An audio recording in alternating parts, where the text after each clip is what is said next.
Hello, everyone, and welcome back to another episode of Canny Crystals, the podcast. As you know by now, my name is Mark. I'm your host, and this week I've got another amazing guest for you on the show. So this week I'm chatting with Mike Maher, who is a highly sought after breath coach, and he's known for helping people achieve their health and wellness goals. So what better place to have him than to bring him onto the pod? So please welcome Mike to the show. How are you, Mike? Hey, Mark, thank you so much for having me. Yeah, I'm having a great start to the year and really excited for this conversation. Amazing. Thank you so much for coming on. So obviously we met, didn't we, at Expert Empires in November, and we were both really overwhelmed by the party that was going on downstairs. Took ourselves up to the bar upstairs, got chatting, and yeah, because we're in the same kind of line of work as, mental well-being, health, that kind of thing, I thought he would be a perfect guest to have on the show. So do you want to introduce yourself to the listeners and just tell us all about your spiritual journey, I guess, and how you came to where you are today? Yeah, well, thank you. I realised that the most incredible power that we have is our lungs, and what we do with our lungs changes everything. And I've tried it all. I've tried, intermittent fasting, saunas, hypnosis, deep tissue massage, fill in the blank. Yeah, vegan, vegetarian. I was just obsessed with how do I feel better? And it was only when I started to change what my lungs did that everything made sense. And so I've been on this journey now for almost a decade. Bloody hell, makes me sound much older than I am. I don't know. It all started in Poland with a Iceman that people know as Wim Hof, and I was huffing and puffing with him in a basement. And I've had the spiritual side, but I've also had these incredible, profound health benefits that have just changed everything, from being this anxious, panicky guy to somebody that now feels comfortable going on a podcast or has a YouTube channel and all that sort of stuff. So I'm happy to go wherever you want to go with this conversation today. Yeah, and I think your YouTube channel, especially, you've got over 200,000 followers on there. Well, subscribers now, don't you? Yeah, it's unbelievable to think how many people press that button. Every day I feel very, very blessed by that. But it also shows me there's a lot of people suffering out there, because, for example, one of my top videos right now is how to stop a panic attack. Right. And it's had over 1 million views. And it breaks my heart to think that people every day are searching for a term like that. So I'm very much driven by how can I help other people feel like how I felt, because I've been on that journey, and I know we're only a few breaths away from change. And so I really am trying my best to get this information out there, which is why being on a podcast like this is so important. So thank you. Amazing. So how did Take a Deep Breath come about? What's your story? How did you get into this whole line of work? You mentioned there that you started off with Wim Hof. What made you take that leap and start Take a Deep Breath? So I've made wedding videos in the past. I was a wedding videographer. I did video at university, so I knew how to edit and make cameras and blah, blah, blah. And I had a little YouTube channel where I put little wedding clips on.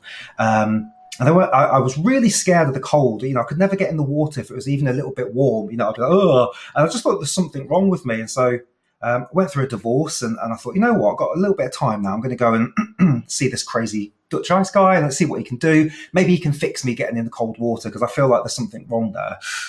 And it was the breath that changed everything. But when I got home from the retreat, I'm laying in my bed and I'm trying to do the breathing. It's just, something's not right here. Wim's not screaming in my face. There's not 60 people all around me. This is a bit dull. It's not as good as it was in Poland, And so I started making some breathing exercises. And I would share them in the Wim Hof groups and with all the kind of Wim Hof mates that I made in the WhatsApp groups and stuff. And very quickly I had a couple of thousand views. I was like, wow, I've been doing wedding videos for 10 years and I had 30 views on some of these things. So that was interesting. But a whole year went by and I didn't do anything else with it. And it was only when my girlfriend said, you've got 1,000 subscribers now. And I was like, no way. And we went in, and the short version is we did a Tony Robbins seminar. And we quit our jobs and we sold our bed and we sold our car and we bought a one-way ticket out of the country a couple of years ago. We went on this just discovery of the world, luckily before COVID hit. Anyway, about 6 months into that, I got really bored. I was like, hang on, I'm on the best beaches on the planet and I'm bored. What the hell is going wrong with me? I've never had 6 months off before.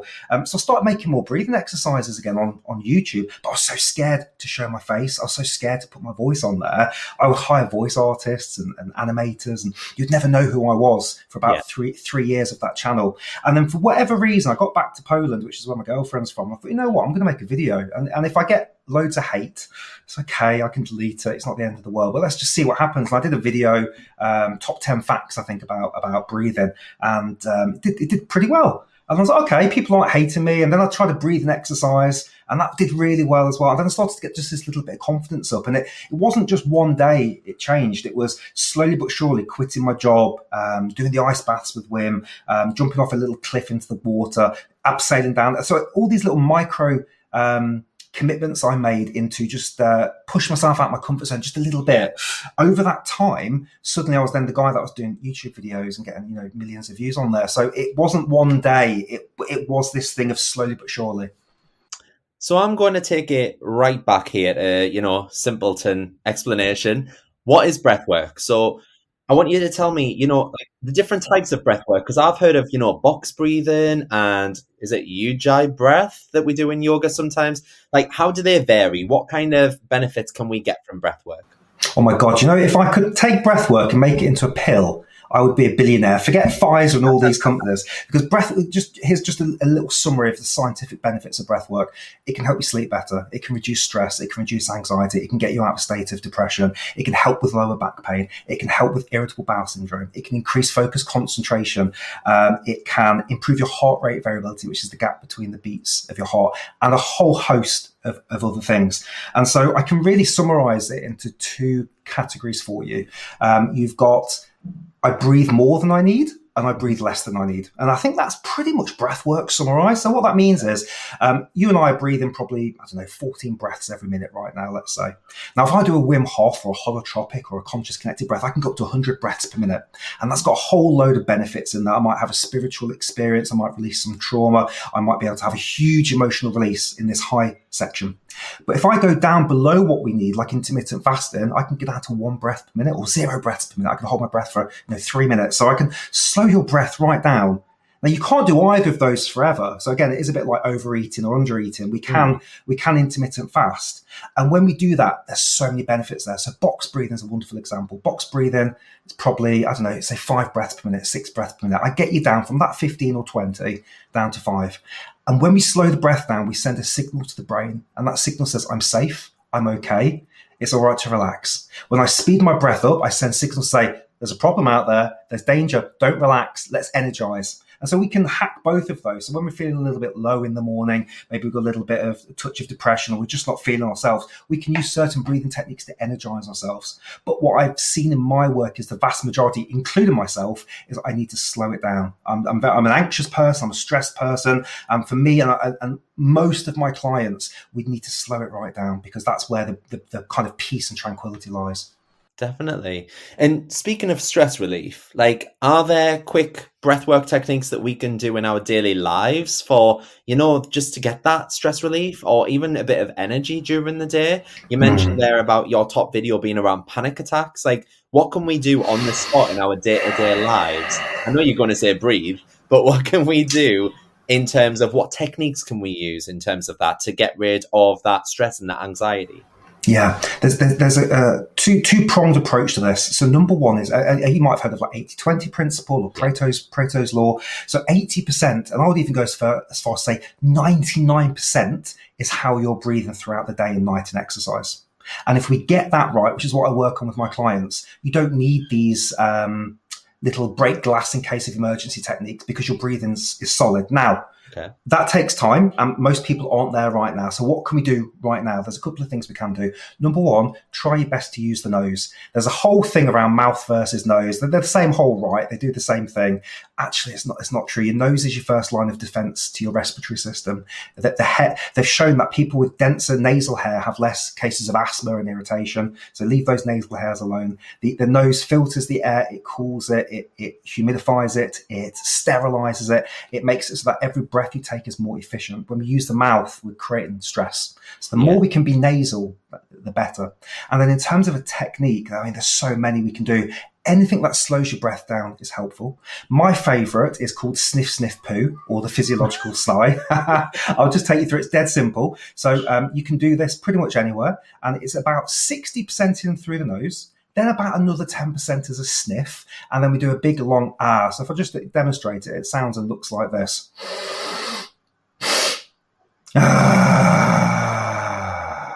So feel free to have a go if you want. And there's a couple of things happening there. We slow the breath down. Already feel calmer now. We slow the breath down. The second inhale is helping open up the lungs so we get a more efficient breath.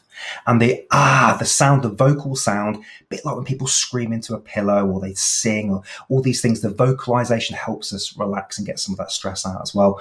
And so this breathing technique is very, very old. There's no such thing as a new breathing technique, but there's a Dr. Andrew Huberman, who's one of the biggest scientific podcasters on the planet, and he talks about this a lot as his kind of favorite breathing technique, that you do that 3 to 5 times, you'll be noticeably calmer than you were before. But ultimately, I will just go back to saying this, nothing is going to compensate for how you're breathing 99% of the time, because if your breathing's off throughout the day, then you can do these hacks. Yeah, beautiful, they will help, but ultimately we've got to fix how you're breathing, sleep, exercise, and the rest. I love how much work, like breath work, can just bring you down. Like, I literally just did that with you. I only did it once, and I instantly just felt that calm kind of wash over me. It's crazy, isn't it? Like, everything is related to the breath. And I know there that you mentioned about nasal breathing as well. So nasal breathing, a while ago, I got these nasal strips that you put over your nose at night just to open the airways, because I am a bit of a snorer. And I got some mouth tape as well just to put over. And I saw a video of someone on Instagram last week at the gym running on a treadmill with it. And I thought, I'm going to try that.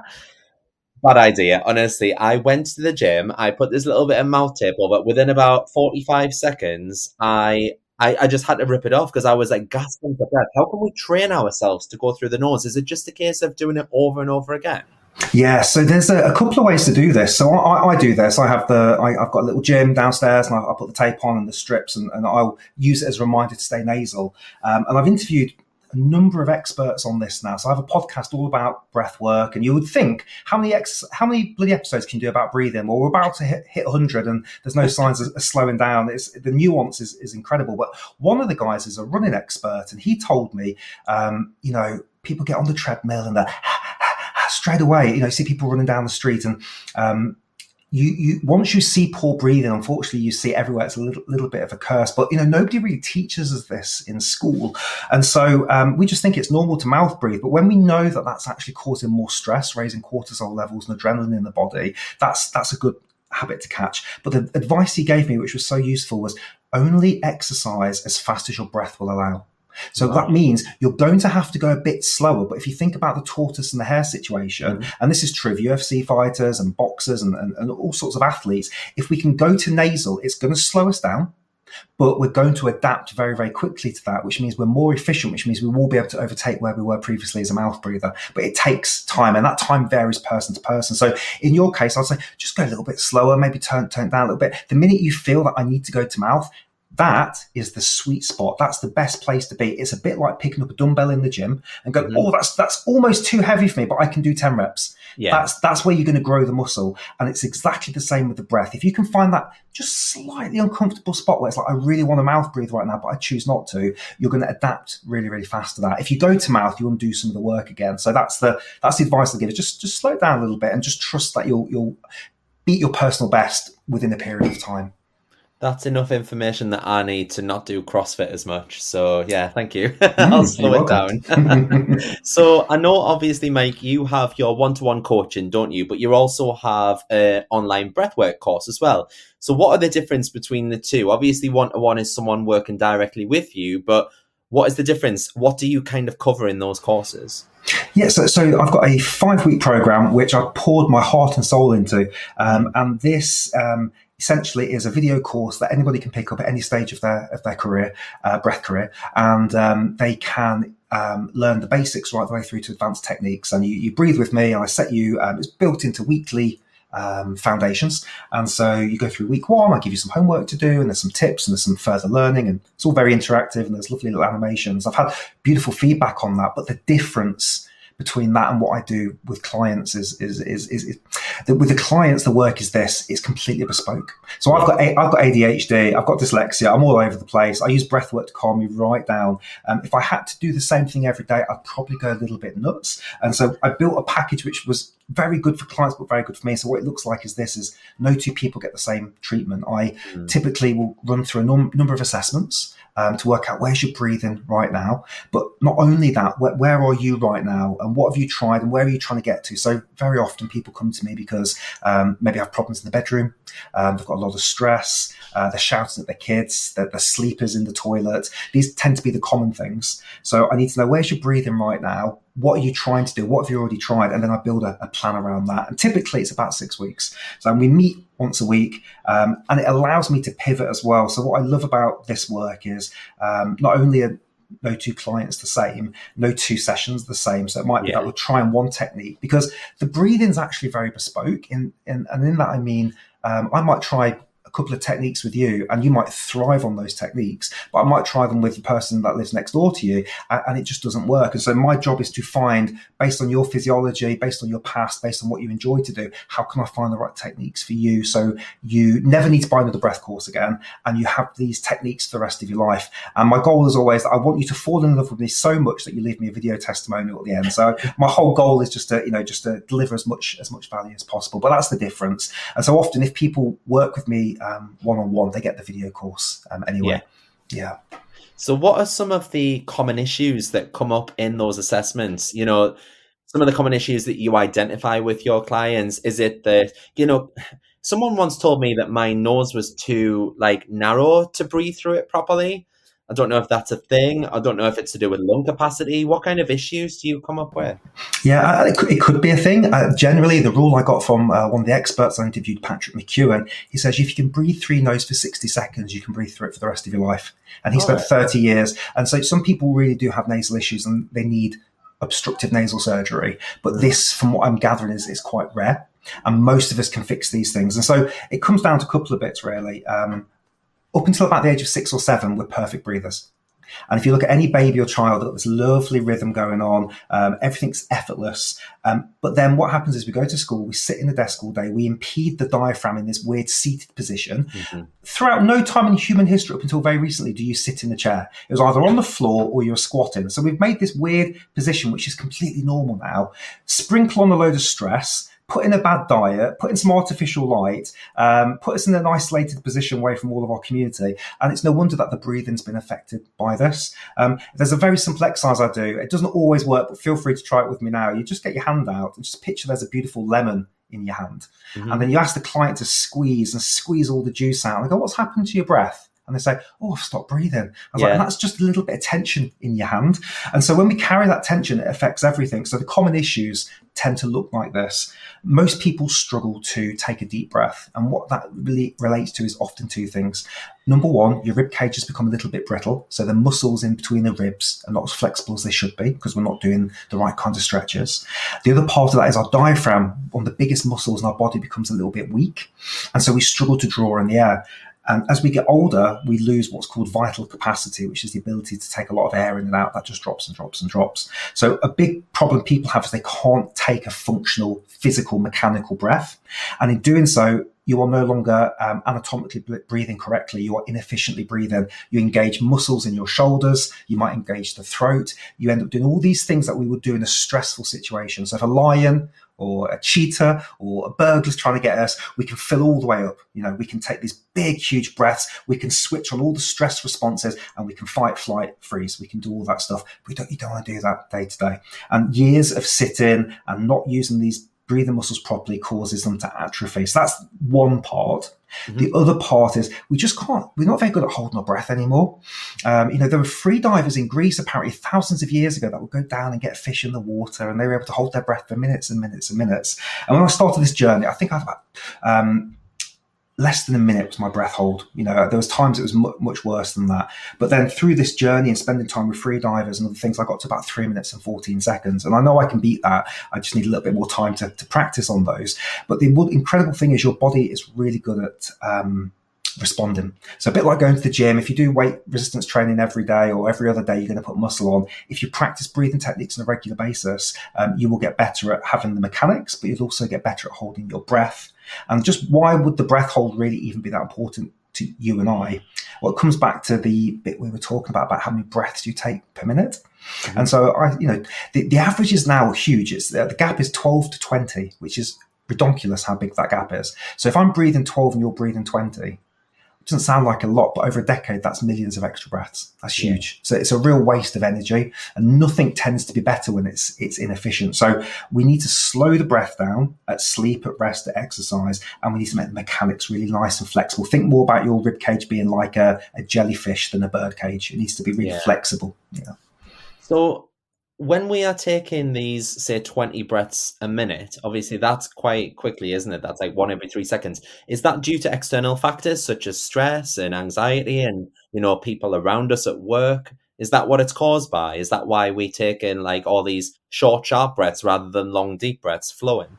Yes, and so there's a couple of things going on here. So poor breathing causes stress and anxiety, but stress and anxiety causes poor breathing. So the two things are linked. But the beautiful thing is we can fix the breath.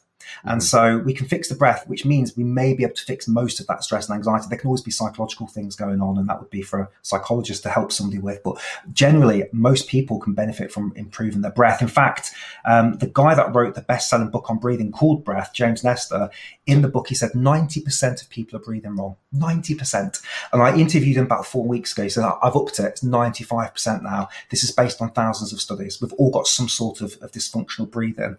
So to answer your question, yes, if you've got a boss and they shout at you or they send you an email or you've messed up at work, this was me. After I came back from Wim Hof, I was like, bloody hell, why is my breath so fast and shallow? I'd never noticed my breathing before. And it's a bit of a curse again, because people watching and listening to this, they'll start to pay attention to their breath, but actually it's a good thing.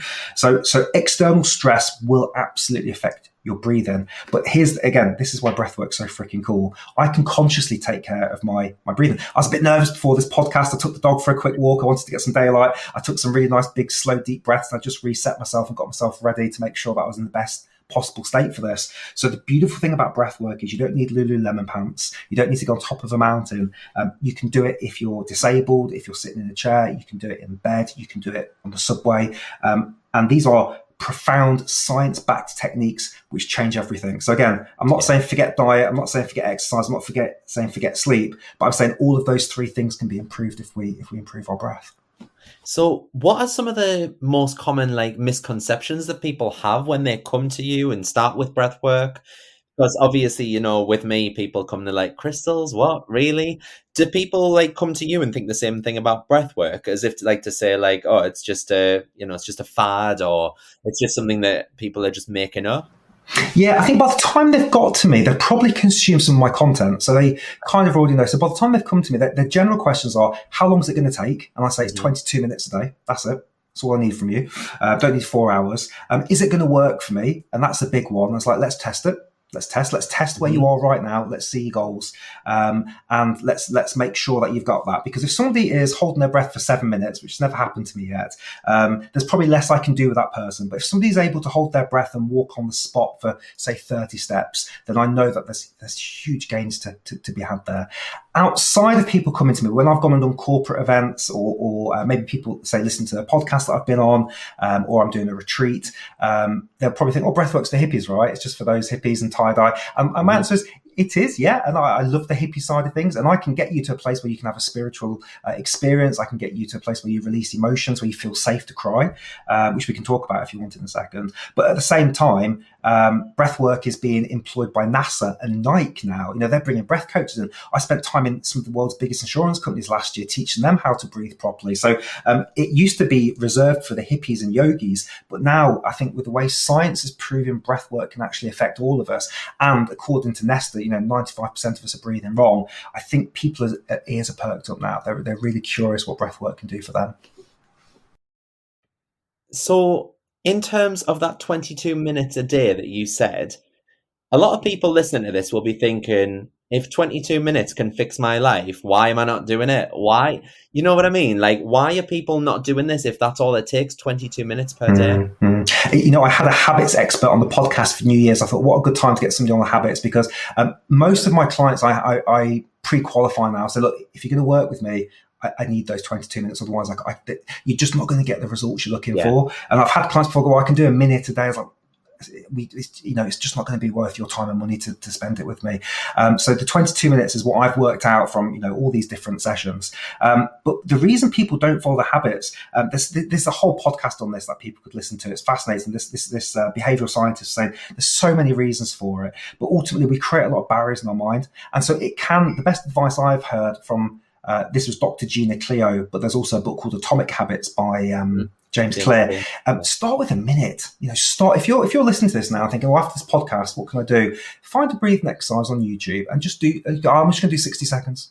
And tomorrow I'm going to do maybe 90 seconds. And I think what we tend to do, this was me a couple of years ago, I need the perfect morning routine. I need an ice bath, meditation, journal, stretch. I need to do my red light therapy. I need to take dog for a walk. I need to, and I had like a list of 17 things, and I felt crap every single day because I would only do 3 or 4. It even happened to me last week. Last week, I did coherence breathing, I did a workout, and I went to the sauna. And in my back of my mind, I had this creeping voice going, "You haven't done enough." And I was like, I have actually. I'm very happy with where I am today. Thank you very much, dodgy roommate in my mind. But yeah, I think we need to build up to it. A bit like, we know exercise is good for us, and yet most of us don't do it on a regular basis. We know that eating clean and avoiding ultra-processed foods is good for us, and yet we don't. And so there's a lot to that question, but I think if we just strip it back from a simplistic thing, I would just try 60 seconds of a breathing exercise and just see how you feel.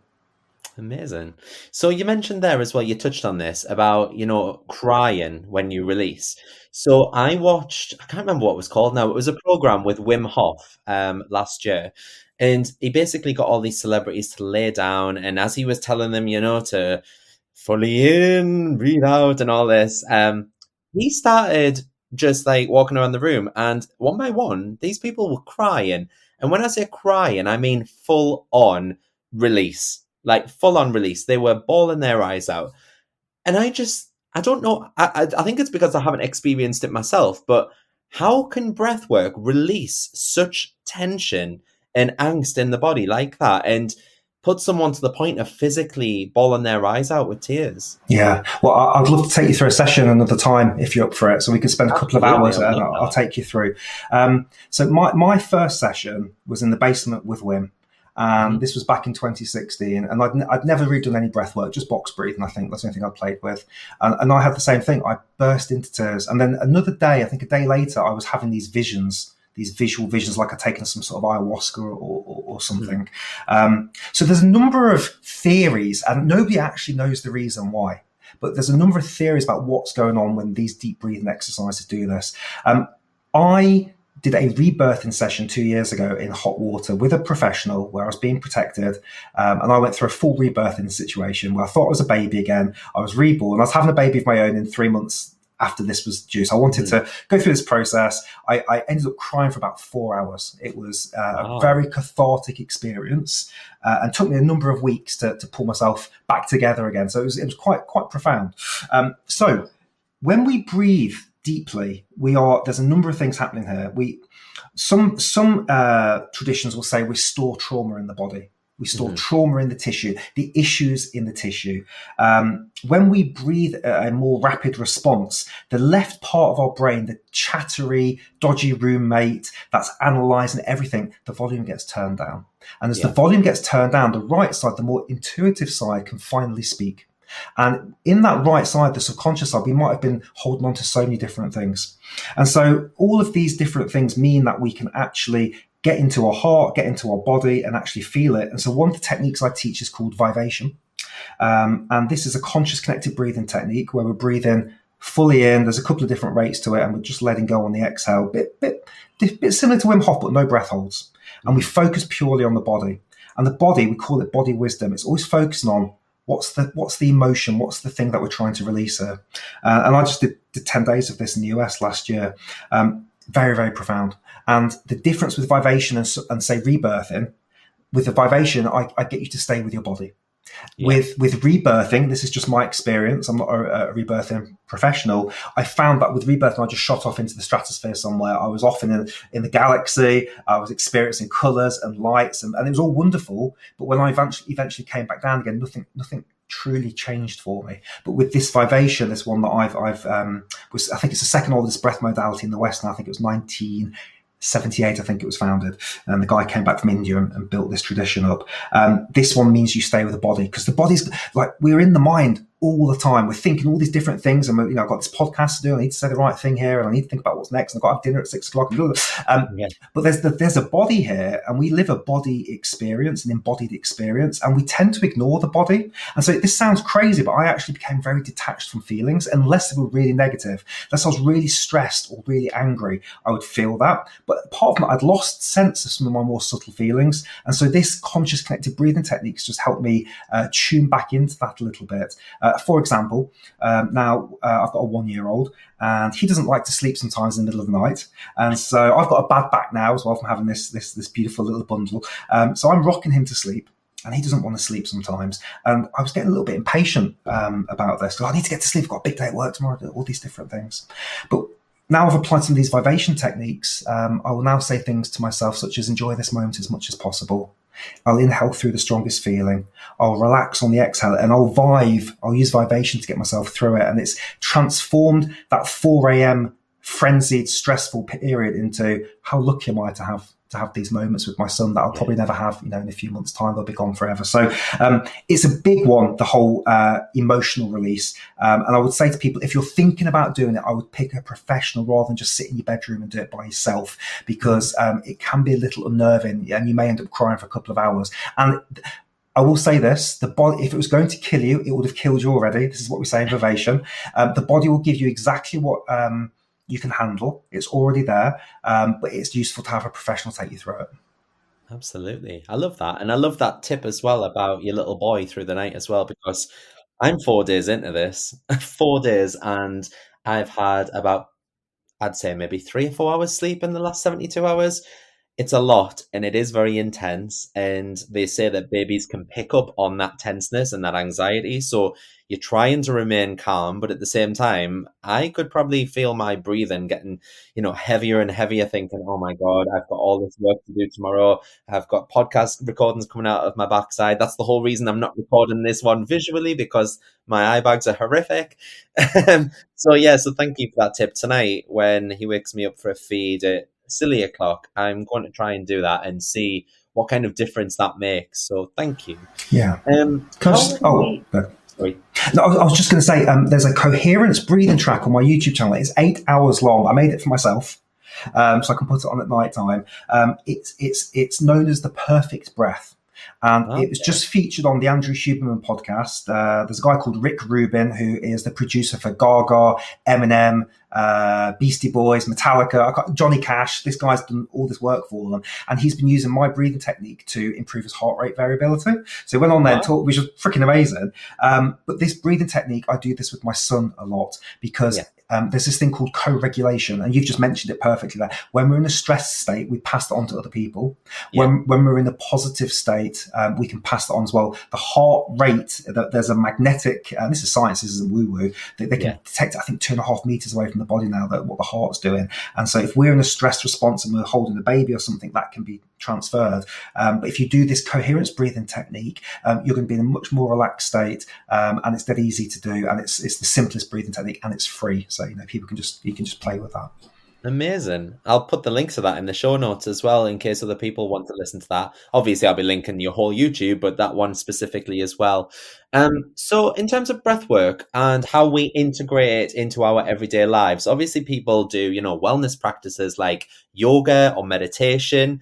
How does breathwork fit into that if we are, actively moving? Is it just like what we were talking about earlier with exercise, or is yogic breathing something a little different? Yeah, so you mentioned the Ujjayi breath earlier. I love a bit of Ujjayi. So for people that don't know, it sounds like fogging up the mirror. So if you imagine there's a piece of glass in front of you and you're like, that's a constriction of the throat, and it's got a lot of benefits to that. One of the best ones is it actually slows the breath down, and it's vocal, so it's quite relaxing.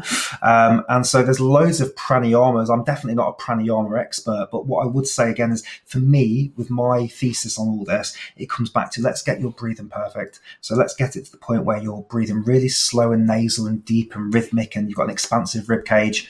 at work, at rest, at play.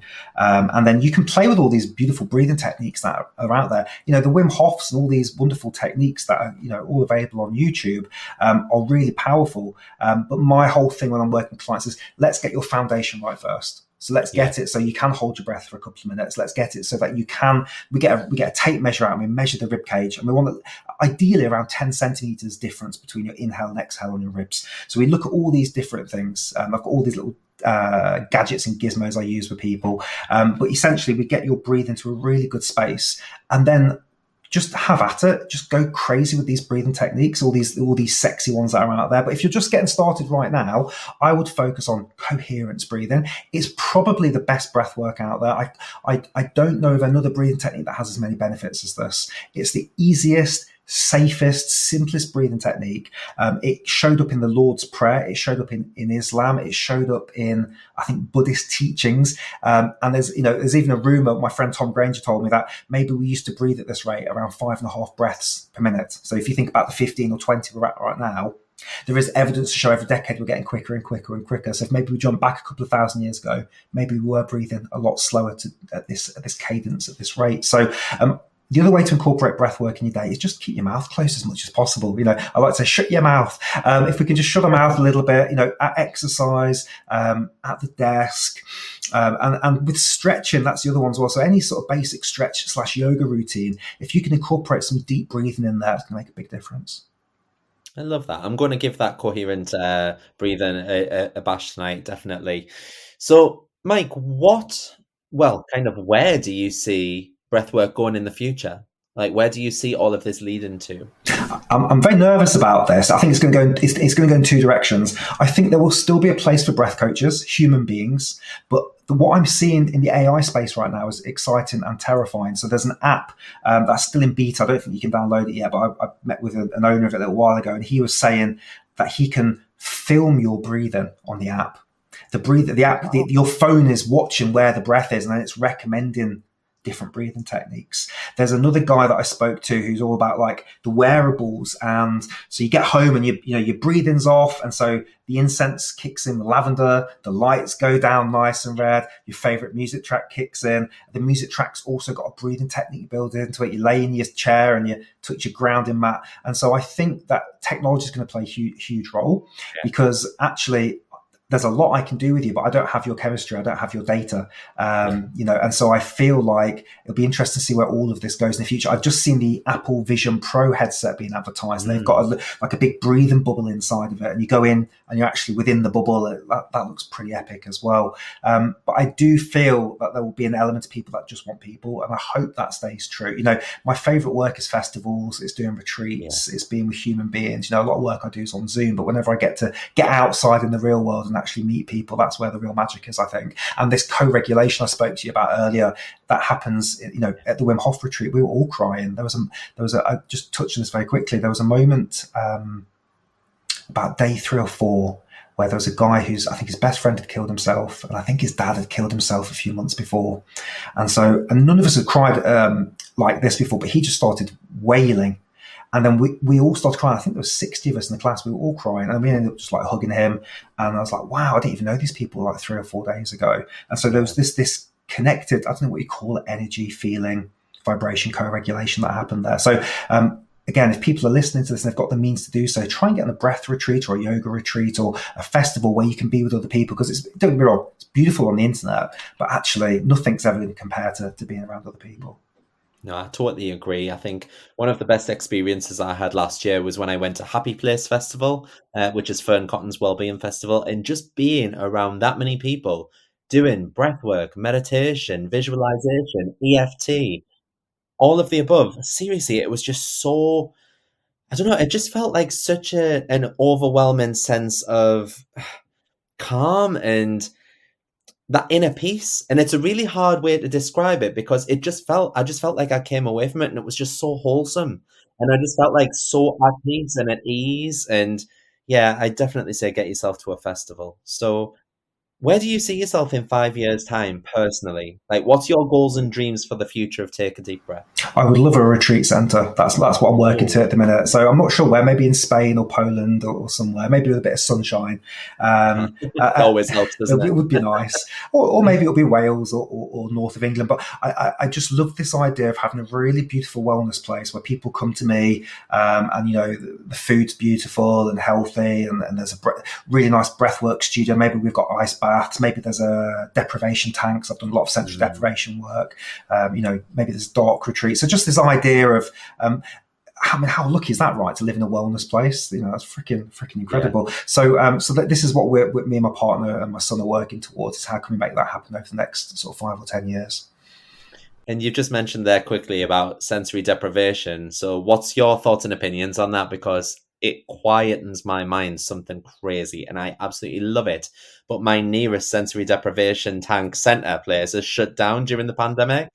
I know, so unfortunately, I haven't been in a couple of years now. But what's your take on it all? I found that, first of all, beautiful. I kept having these experiences in my childhood home whenever I would do it. And then I spoke to the chap that ran it. This was in Nottingham. And he said to me, did you have a good childhood? I was like, yeah, pretty good. It's probably your safe space, probably taking back. So that was quite interesting. That was one takeaway. There was a chap on the Joe Rogan podcast that owned a centre, and he would do 8-hour floats or 10-hour floats. He would sleep in there. And he would ring his mum up and go, Mum, there was this time you had this like blue check dress with little flowers on. And she's like, how the hell do you remember that? You were like 1 year old. And what he basically said was, it's a bit like being on an airplane with no Wi-Fi. And once you get rid of all the emails, you can start going through the ones that you've been saving for later. And so he thinks that all of our memories are in our brain. And if we can clear all that space out, we can get right back. And I don't know if he ever got back to being in the womb, but he got back to being a 1-year-old in this podcast. My final thought on this is, I can get you there with Vivation. Like, I found Vivation to be like a float tank for me. Like, once you're in your body and out of your mind, you're in a present moment state. You're in a flow state, because I feel like a lot of what happened for me in the float tank was just getting out of the busy mind. So they've described float tanks, I think an hour being like a 2-week vacation. I'm not sure how they got those numbers, but I definitely feel more relaxed after the float tanks, and being in the salt is really nice. But yeah, we can do it in other ways. Again, I'll love to take you through a 2-hour Vivation session at some point. So, Mike, how can people work with you? Like, how will they find you on YouTube, on Instagram? Yeah, so best way to go is just take a deep breath. So if you go onto YouTube, take a deep breath. I'll give you my links as well. I've got a 7 essential breathing exercises PDF, which I highly recommend people check out. There's all links to all the breathing exercises in there as well. So you can literally just start breathing for free straight away. And if I've resonated with you and you feel like maybe I'd be a good fit as your breath coach, then we can have a complimentary one-to-one session. I can do some breath assessments with you, and we can see and talk about potential next steps together. Amazing. Thank you so much for coming on the show, Mike, and sharing your wisdom. I really appreciate it. I've had a great time. Thank you so much for inviting me. And for anyone else listening, like I say, go and follow Mike at his social links, which are all in the show notes for today's episode. And if you've enjoyed this episode, please feel free to leave a rating or review wherever you're listening from, and I'll see you all next Friday for another episode. Bye.